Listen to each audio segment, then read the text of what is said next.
Skeleton Crew is a show that I've had some apprehensions about, mostly because we know nothing about it. There hasn't been a trailer, there hasn't really been anything outside of some photos and a release date that we got last week. So I'm very interested to get into this trailer and actually see maybe like a glimpse of what this show is actually going to be about, because they've kept it a secret, man. They've kept it on the down low. Pulling up the trailer now, it's at 3,700,000 views with only 50K likes. So hopefully that's not a sign of the show. If Andor taught us anything, it's that, major players in the Star Wars universe don't need to be the main character for something to be great. So that's something that kind of has me excited about Skeleton Crew, is new characters, new cast, and it just seems like new all around. So let's get into this trailer and let's see what Disney's cooking up for us here. All right, here we go. 3, 2, 1, punch it.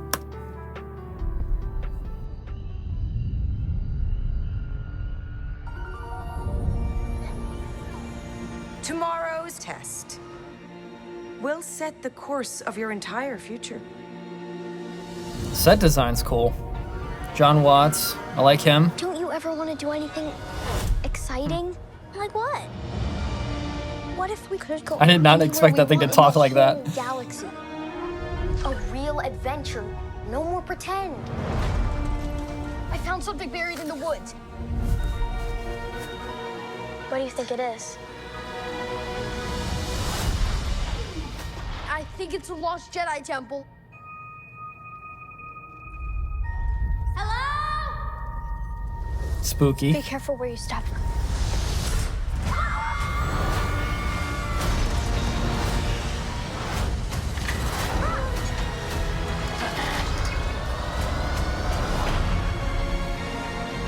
Okay, December. We're lost. Really lost. Tis dangerous out there in space. Trust no one. Is that an owl? Wow.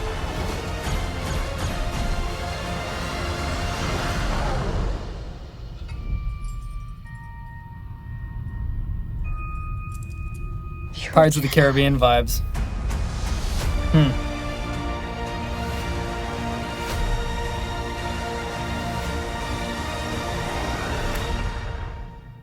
Okay. All right. Honestly, kind of not what I expected, but interesting. Like, I'm not going to write this show off. I will watch it. It looks fun. I've heard a lot of people say that it definitely like evokes those Goonies vibes. Like E.T., kind of very similar in tone and vibe, like a young child goes on an adventure kind of thing. And I love those movies. So there's no reason why I shouldn't love this. Couple takeaways right off the bat. The set design looks incredible, very similar to Andor and The Acolyte. A lot of like very interesting things going on in the background. I really enjoyed that whole like 70s, 80s future Earth look on whatever planet they're on. I thought that looked really fun and retro. There are a ton of different aliens in this trailer, like so many different ones, and they all look, at least most of them, look practical. They look real, and I love that stuff. I love getting back to that like old way of making Star Wars. I also love the prequels. I love the CGI. I love all that stuff too. But there's just something old school about it, and especially if they're trying to reach that Goonies, that E.T. vibe, doing the practical effects is definitely the right move. I did not expect the baby Max Rebo to talk like a normal human. I guess just because we've never heard Max Rebo talk, that was weird. It does feel like this show is geared for younger audiences or families, which, Star Wars it's a family-oriented franchise, so I'm not gonna dock at any points for that, although I do love some darker Star Wars. I think this looks like a ton of fun, and I'm excited to watch it December 3rd. If I do say one negative thing about this is about halfway through the trailer, and I've been saying this for a long time, man, like, this, I almost feel like this should be a movie. I'm really missing seeing Star Wars on the silver screen, and I think the streaming thing is good. Like The Mandalorian really works well as a show.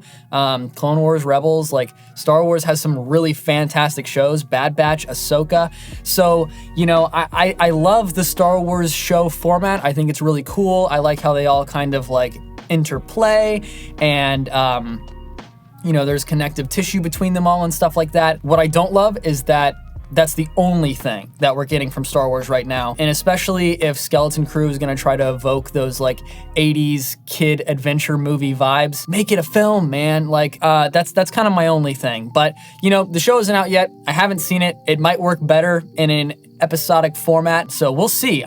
Regardless, I'm excited. This looks like fun. Not everything has to be galaxy-threatening, Thrawn-returning, you know, storytelling. And especially in the world of Star Wars, where it's so big and so vast, and there's a ton of different characters and aliens and fun things to explore. But let this video be an encouragement to like go into new Star Wars projects with an open mind. Be cautiously optimistic. Like, yes, there's been some missteps, but that doesn't mean that Disney Lucasfilm isn't capable of putting out some bangers, and this might be one of them. I don't know. This one, I'm kind of feeling a little good about this one. Better than I thought I would. Thank you so much for watching this video. If you'd like to support the channel, you can do so by going to my channel homepage and clicking the Join tab. If you do that, it's only $2.99 a month, and you get access to exclusive loyalty badges and custom emojis for you to use in comment sections and live streams and stuff like that. I made them all myself, so yeah, check them out. I hope you guys have a great rest of your week, and as always, may the Force be with you.